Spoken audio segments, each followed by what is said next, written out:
di akhir zaman yang tidak percaya dengan zuriat Nabi, bahwa masih ada zuriat Rasulullah SAW, dipastikan mereka adalah musuh-musuh daripada Al-Imam Itu berarti orang yang diberi hidayah. Al-Mahdi berarti sosok yang dibimbing oleh Allah Subhanahu wa Ta'ala. Ya.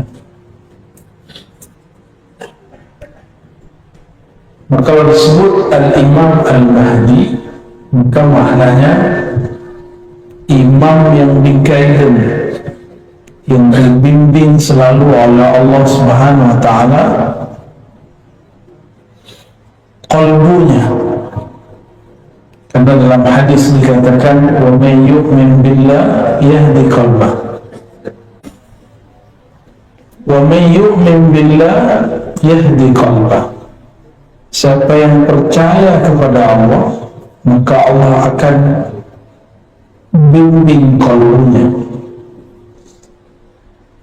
Maka kajian-kajian Al-Mahdi harus menyesuaikan dengan prinsip kemahdian, bahwa Al-Mahdi ini dia bergerak dalam qalbunya, bukan bergerak dengan ra'iyunya. Ra'yu artinya pikiran. Kalau pikiran bisa cocok-cocokan, ini dicocok-cocokkan dengan teori ini, teori itu, bukan berdasarkan gerak yang ada di dalam qalbunya. Ini dua hal yang berbeda. Ya? Hari ini banyak orang yang halu, atau banyak orang yang ngaku-ngaku pergerakannya pergerakan Al-Mahdi. Sedangkan Al-Mahdi itu orang yang tidak mungkin ngaku-ngaku, karena dia dihidayahkan oleh Allah Subhanahu wa Ta'ala. Al-Imam Abu Dawud nulis satu bab khusus mengenai Kitabul Mahdi, bab mengenai Al-Imam Al-Mahdi. Nah, ini saya bacakan beberapa hadisnya. An Abdullah bin Mas'ud, dari Abdullah bin Mas'ud, an Nabi sallallahu alaihi wasallam, dari Nabi sallallahu alaihi wasallam, "Law lam yabqa min ad-dunya illa yawmun." Seandainya dia tidak tersisa lagi di bumi ini, di dunia ini, kecuali satu hari saja, latawwalallahu dzalikal yawm, sungguh Allah akan memanjangkan hari tersebut, hatta yab'atha fihi rajulan minni min ahli baiti, sampai Allah memutus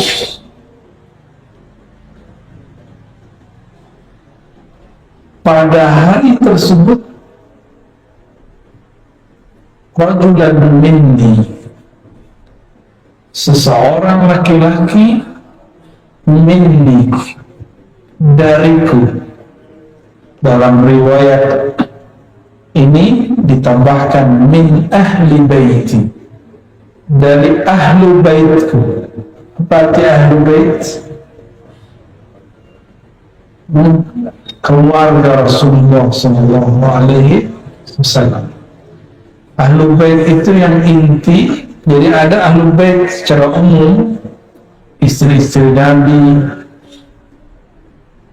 begitu juga Bani Hashim. Tapi ada ahlu bait yang khas, anak-anak Rasulullah, mantu-mantunya, dan cucu-cucunya. Maka dalam hal ini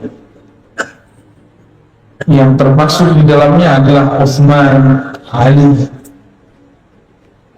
Terkhusus untuk Sayyidina Ali, karena dari beliaulah bersambung nanti zuriat Rasulullah SAW dari jalur Fatimah. Ya, ini kekhususan bahwa Nabi tidak punya anak laki-laki, maka anaknya dari jalur perempuan. Sayyidina Ali punya anak Hasan Husain, dan Nabi SAW sangat mencintai mereka. Jadi Ahlul Bait yang khas disebut Nabi siapa? Khadijah, Fatimah, Hasan, Husain, dan Ali. Yang disebut Ahlul Bait. Zuriat Sayyidina Hasan dan Husain, mereka lah yang disebut dengan zuriyah, keturunan Ahlul Bait. Ini secara harfiah. Oleh karena itu, di akhir zaman yang tidak percaya dengan zuriat Nabi, bahwa masih ada zuriat Rasulullah SAW, dipastikan mereka adalah musuh-musuh daripada Al-Imam Al-Mahdi. Berarti mereka masuk kelompok yang disebut Khawarij. Kelompok apa namanya? Khawarij.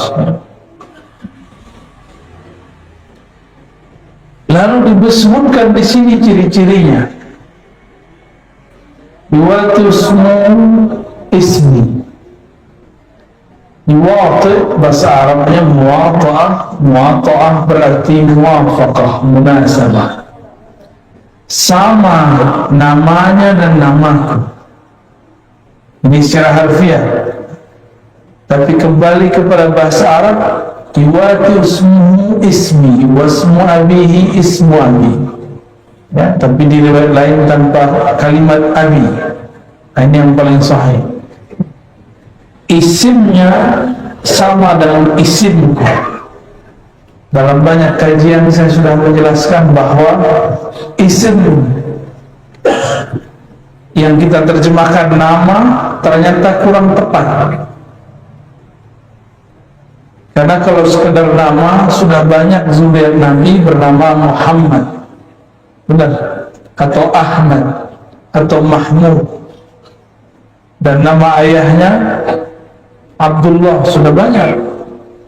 Ternyata maksud daripada isimnya berkesesuaian dengan isimku. Itu maksudnya adalah isim dalam pemaknaan yang lebih luas. Ya, apa arti ism? Al-ismu al-alamu wal-sumum. Jadi isim itu maknanya tanda-tanda. Dan yang kedua, as-sumu, ketinggian ilmu. Jadi apapun tanda-tanda yang ada pada diri Rasulullah SAW, maka akan ada pada Al-Imam Al-Mahdi. Nah sekarang nih Mahdi palsu lagi nyocok-nyocokin tanda-tanda dia. Ya, tapi mereka salah paham, dikira itu tanda-tanda fisik. Ya, karena di hadis berikutnya disebutkan Al-Mahdi itu minni, dari keturunanku. Ya, dalam hadis Abu Daud nomor 4285, ajlal jabhah, jidatnya lebar. Yang jidatnya lebar mulai ya, jidatnya sempit. Wah, kayaknya bukan saya deh. Ada orang datang jidatnya lebar ke saya, mau ngaku dia Imam Mahdi, tapi langsung kita bilang, jidat lebar kayak kamu mau ngaku Mahdi? Ya, ngaca dulu ya. Jidat lebar itu bukan berarti semua orang yang punya jidat lebar berarti ada bakat jadi Imam Mahdi. Ya, itu orang stres tentunya. aqnal anf, hidungnya mancung sedikit agak bengkok, atau bengkoknya dari mana. Tapi ini juga salah satu makna. Tapi ingat, ini itu setelah Imam Mahdi diislah, ada namanya islah. Jadi Imam Mahdi itu dalam hadis yuslihuhullahu fi lailah, akan Allah islah dia, perbaiki dia dalam satu malam. Berarti kalau sekarang Imam Mahdi ada, itu masya Allah tutup. Kalau dia diislah, islah itu diperbaiki, dicocokkan, berarti sekarang belum terlihat cocok. Berarti sekarang belum matching lahir batinnya, sehingga orang bingung, ini masa ini Imam Mahdi.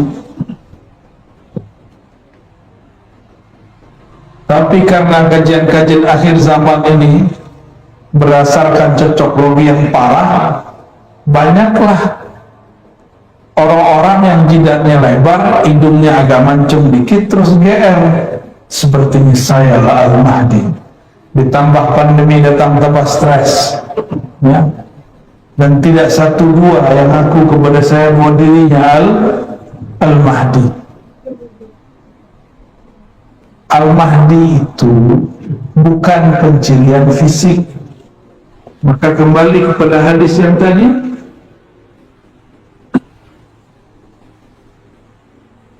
ismuhu yuwati ismuhu ismi, isimnya tanda-tanda hakikat dirinya, bukan tanda fisik, bukan tanda fisik. Kalau tanda fisik banyak, zuriat Rasulullah, mirip Rasulullah Sallallahu Alaihi Wasallam, ya.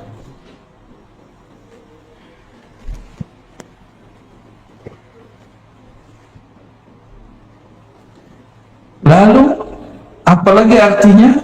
As-sumum, ketinggian derajat. Ketinggian apa? Derajat atau ketinggian ilmu. Ketinggian apa? Ketinggian ilmu. Ilmunya Al-Mahdi tingginya bukan berarti karena hafalannya banyak, karena sekolahnya tinggi. Enggak. Nabi itu ummi,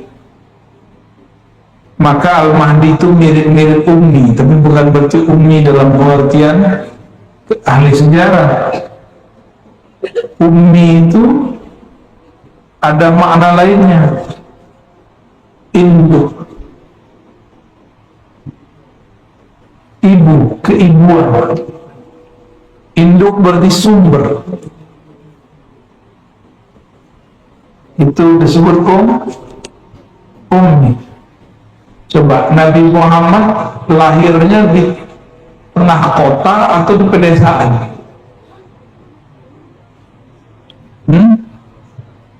Mekah itu kota pedesaan?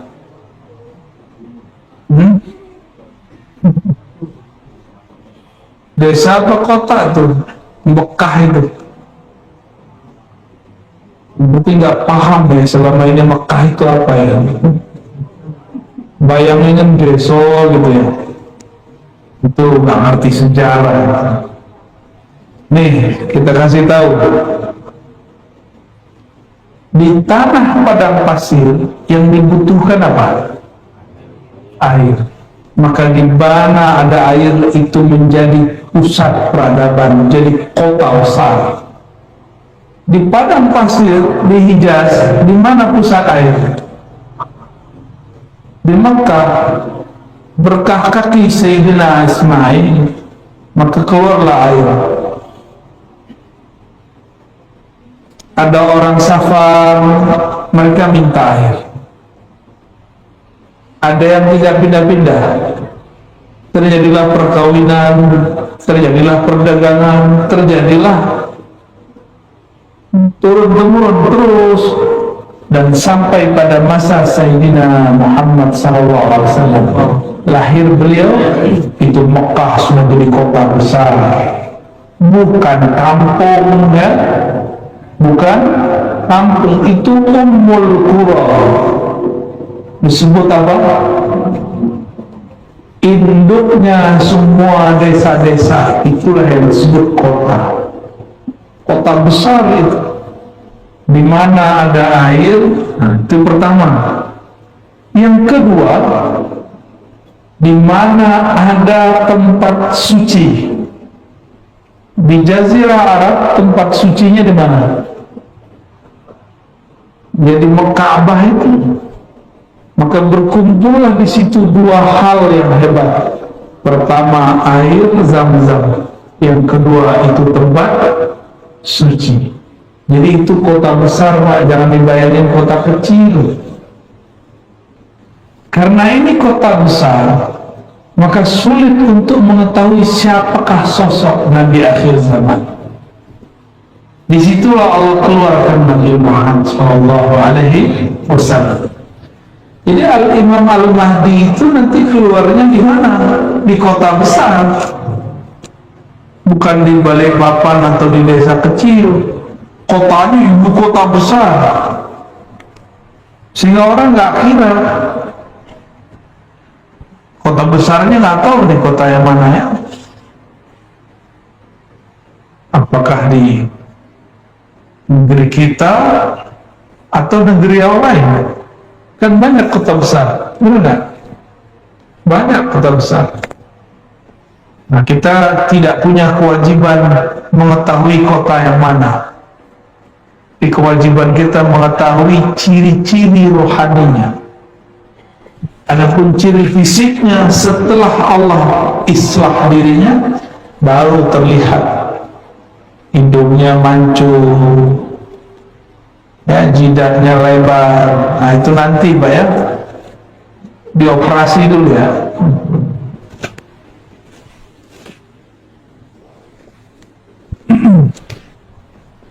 Nabi Muhammad SAW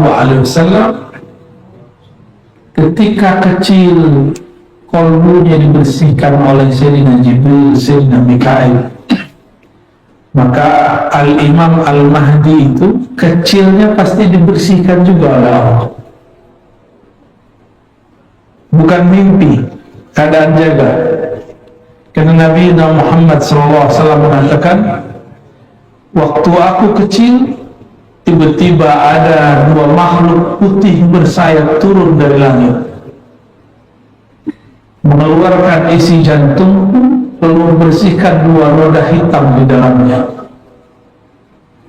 Itu pernah kejadian. Nah, Imam Mahdi pasti di waktu kecilnya mengalami hal yang sama, bukan mimpi. Kalau mimpi nggak masuk, mungkin dia cuma seorang wali, bisa jadi wali Allah, bisa jadi wali setan.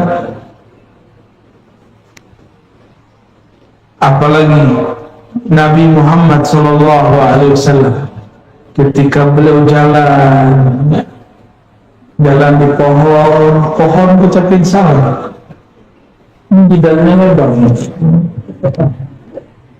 Itu pohon ucapin salam? Enggak, kalau iya langsung dibilang orang kayaknya miring ya. Masa pohon mengucapin salam? Nabi Muhammad SAW melewati pepohonan, bebatuan, itu batu mengucapkan salam. Terbayang nggak? Lagi jalan tenang-tenang, tiba-tiba dengar suara batu. Di mana? Batu ngomong, kabur atau tetap sini? Kabur ya? Nah, saya yakin yang sudah umur 50-60 itu penakut ya.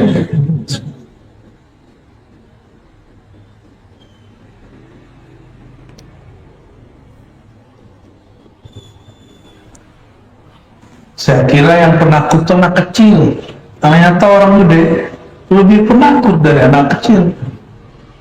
Dulu kita waktu kecil diizinkan Allah, ya, beberapa anak kecil tuh izinkan Allah tuh melihat alam-alam lain. Biasanya kalau diperlihatkan malah penasaran, apa nih ya. Kalau sudah jadi aki-aki malah kabur ya. Wajar nggak jadi nabi ya? Wajar nggak jadi Imam Mahdi? Karena kalau ngalamin dikit takut GR. Kawan saya baru mimpi ketemu Rasul, girangnya bukan main. Baru mimpi ketemu Rasul Sallallahu Alaihi Wasallam. Ibunya Rasulullah hampir tiap malam ketemu malaikat atau ruh para nabi. Hampir tiap malam. Udah gak kaget, udah gak norak kira-kira begitu. Tapi kawan kita baru sekali mimpi Rasul, cerita kemana-mana ya, girang. Itu baru dikasih satu mimpi. Mimpi itu adalah wahyu-wahyu yang tersisa. Mimpi yang saleh, mimpi yang bagus, ar-ru'ya as-salihah, itu adalah busyra, kabar gembira yang masih tersisa di akhir zaman, bentuk lain daripada wahyu-wahyu yang tersisa, disebut ilham atau mimpi yang baik. Maka Al-Mahdi itu tidurnya adalah perjalanan rohani. Bisa jadi dia diperjalankan ke masa lalu, bisa jadi dia diperjalankan ke masa depan. Ya.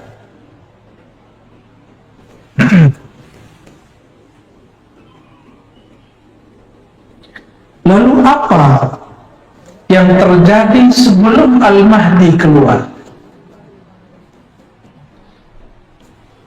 Hatta yab'atha fihi rajulan minni min ahli baiti wa tasmu ismi wa ismu abi ismu abi yamla'u al-ardha qistan wa 'adla kama muli'at zulman wa jawra. Al-Mahdi itu tugasnya memenuhi bumi dengan keadilan, sebagaimana bumi sudah dipenuhi dengan kezaliman. Berarti ciri-ciri turunnya Al-Mahdi, bukan turunnya, khuruj, munculnya Al-Mahdi nanti, Imam akhir zaman itu, kalau bumi sudah dipenuhi oleh ketidakadilan. Ini bukan tidak adil versi ahli politik, tidak adil secara umum global, karena lafaznya bukan Indonesia, bukan Saudi, bukan Malaysia, bukan Singapura. Lafaznya al-ardu, bumi. Sebagaimana bumi dipenuhi dengan kezaliman, maka dia akan datang membawa keadilan. Maka hemat kami, tidak ada kezaliman yang lebih besar selama ini melainkan pandemi yang disebarluaskan. Ada nggak negara yang nggak kena pandemi? Lubang semut aja kena. Di awal-awal pandemi itu yang kenakan Depok, tapi ramenya sampai lubang semut, sampai komplek-komplek ditutup semua. Tiba-tiba orang jadi prokes-prokesan. Yang kena di Depok, yang rame orang Balikpapan, tutup semua. Benar nggak?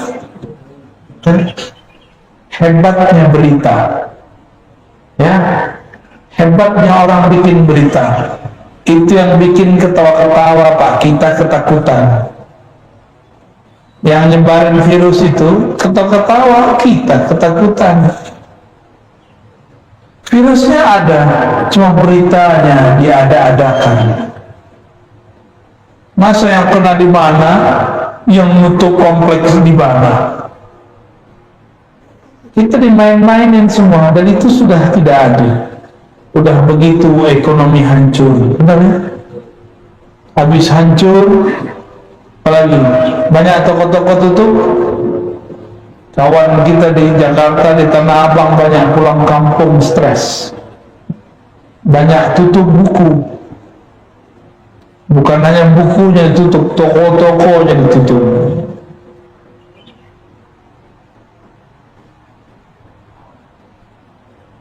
Ternyata Nabi sudah pernah mengabarkan dulu di akhir zaman pasar-pasar di mana-mana tapi sepi.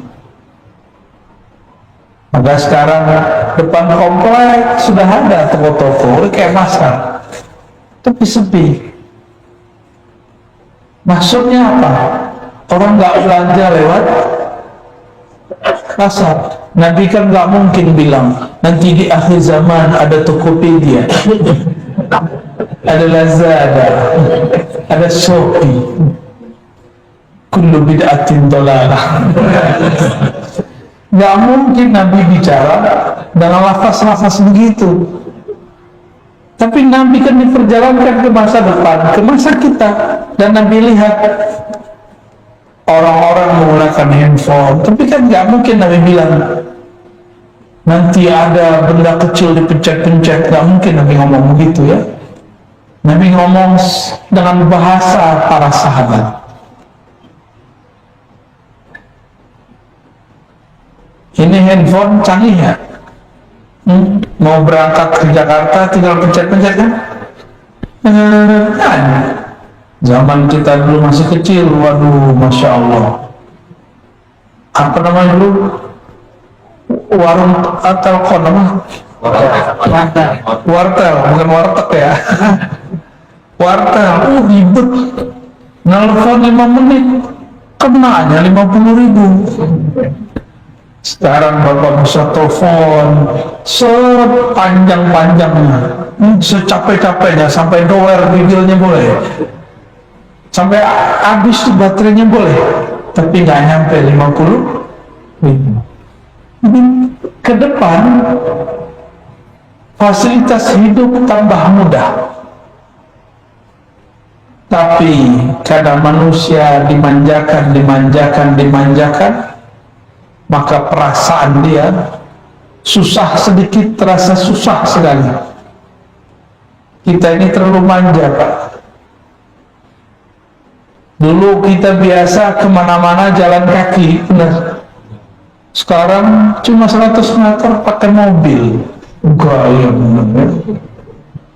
Cuma ke depan 500 meter udah pakai motor. Wajar kalau sudah banyak penyakit hari ini. Masih muda, penyakitnya sudah banyak. Ini juga zolim kepada badan. Itu bagian dari kezaliman. Dan salah satu ciri Al-Mahdi nanti banyak anak-anak muda sudah sakit-sakit badannya, udah nggak sehat karena pemalas, disebut kaum rebahan. Baru dengar ya? Udah muncul Pak istilah itu, kaum rebahan ya. Maka kita yang ngaji begini jangan rebahan lah ya, sandaran boleh, rebahan jangan ya. Nggak sopan ngaji kok rebahan, tapi di rumah boleh ya. Ya di rumah kan aneh nggak lihat untuk mengaji kayak gimana.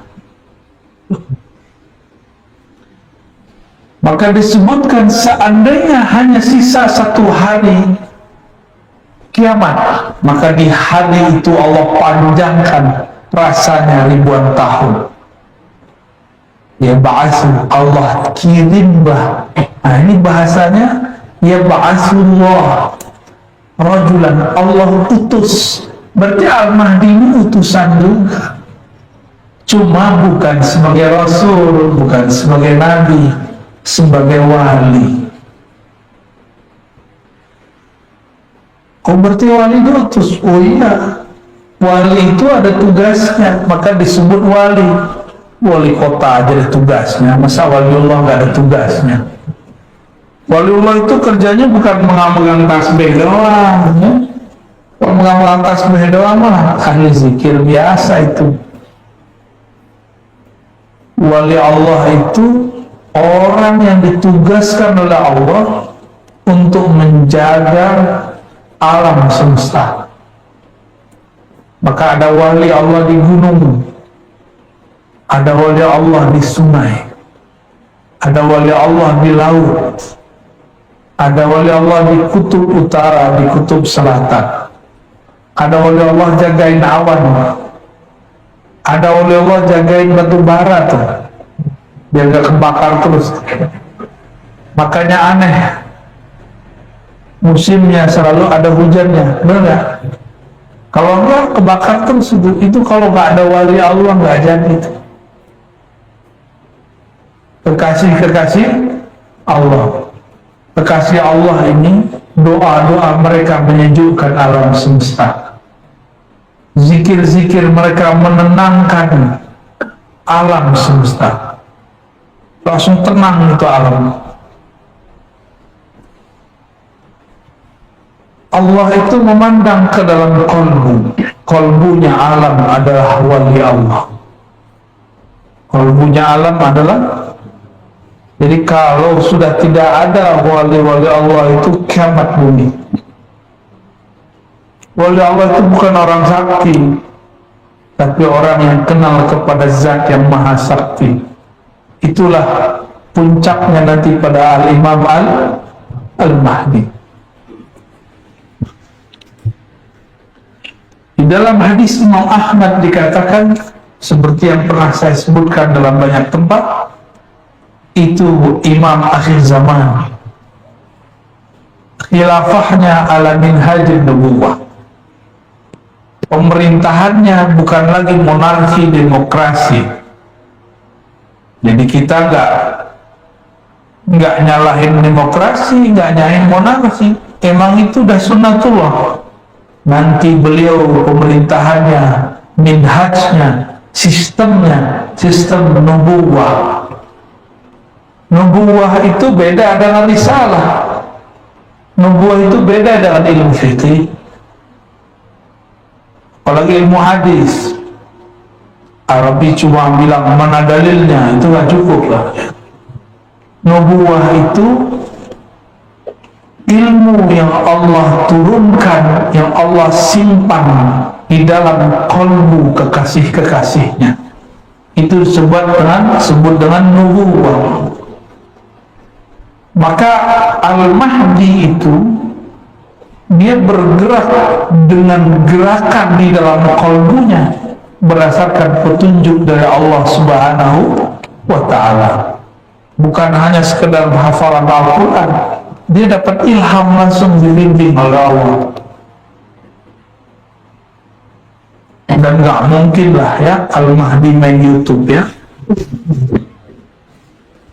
Yamliku sab'a sinin, dia nanti akan memimpin, mentadbir alam selama 7 tahun.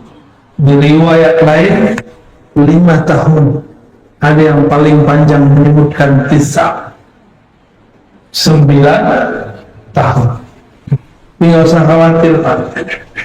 Sebelum beliau memerintah, beliau sudah muncul.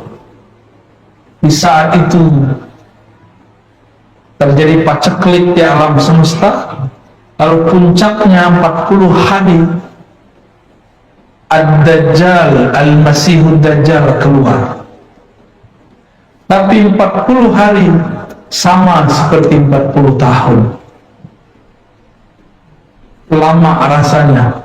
Kok bisa kita ini hidup terasa cepat? Karena Bapak Ibu sibuk, nggak ngapa-ngapain, sibuk main handphone, nonton.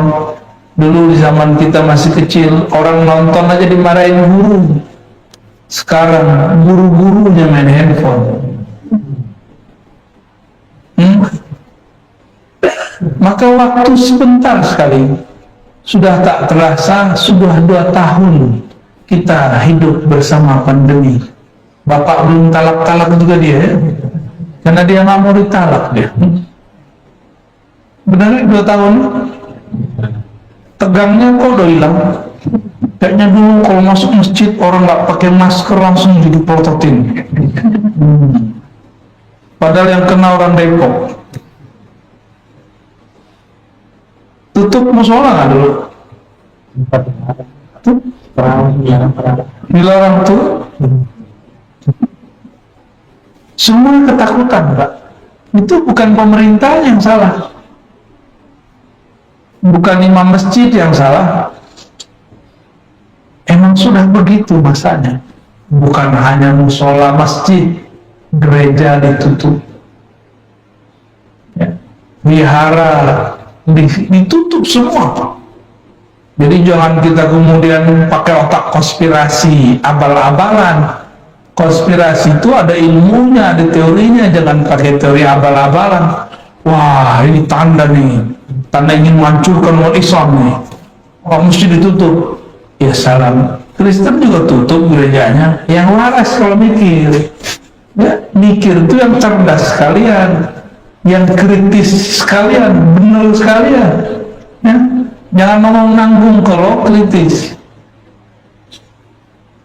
Jangan mikir begitu ya. Semua Pak. Karena Dajjal itu musuh semua agama. Musuh semua agama. Nanti ada masa handphone tidak bekerja. Ini kabar buruk Pak. Saya bukan nakut-nakutin. Kata ahli bahan bakar di dunia. Ini kan Balikpapan ini punya, ada Pertamina, dulu ada Sevon, ya, ada Total, masih ada nggak tuh? Udah nggak ada ya? Udah angkat kaki dia. Itu ciri-ciri itu deh. Nanti 2030 kata mereka, mobil-mobil kita yang pakai bensin, pakai solar, nanti nggak bisa lagi, kehabisan energi. Jadi mumpung masih bisa beli mobil bensin, Pak, beli nggak sekarang? Nggak jauh juga ya. Maksud saya sederhana. Ilmu tentang akhir zaman itu beda ahli, beda ibarat, beda istilah. Kita menyebutkan di akhir zaman semua kembali manual, gitu. Ya, tapi dalam bahasa orang-orang ekonom, bahasa-bahasa orang-orang ahli bahan bakar segala macam, nanti 2030 orang mesti beralih kepada listrik. Saya nggak yakin juga. Kita tunggu Pak 2030, ya, Bapak mau nunggu lah. Ya, mobil-mobil katanya yang bensin apa nggak ada lagi. Ini sudah kabar, berarti ada kesepakatan antara ahli agama dan orang-orang yang di luar ahli agama, cuma beda istilah. Kita nyebutnya apa tadi? Nanti serba manual.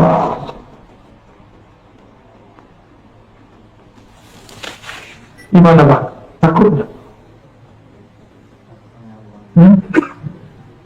Itu beda lagi. Takut itu macam-macam bahasa Arabnya. Kalau takut sama Allah namanya takwa, khasyah.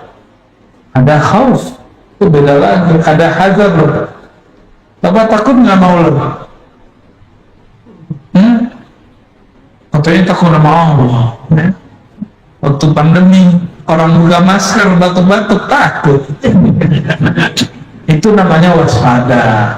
Bahasa Arabnya hazard, hazrun. Ya?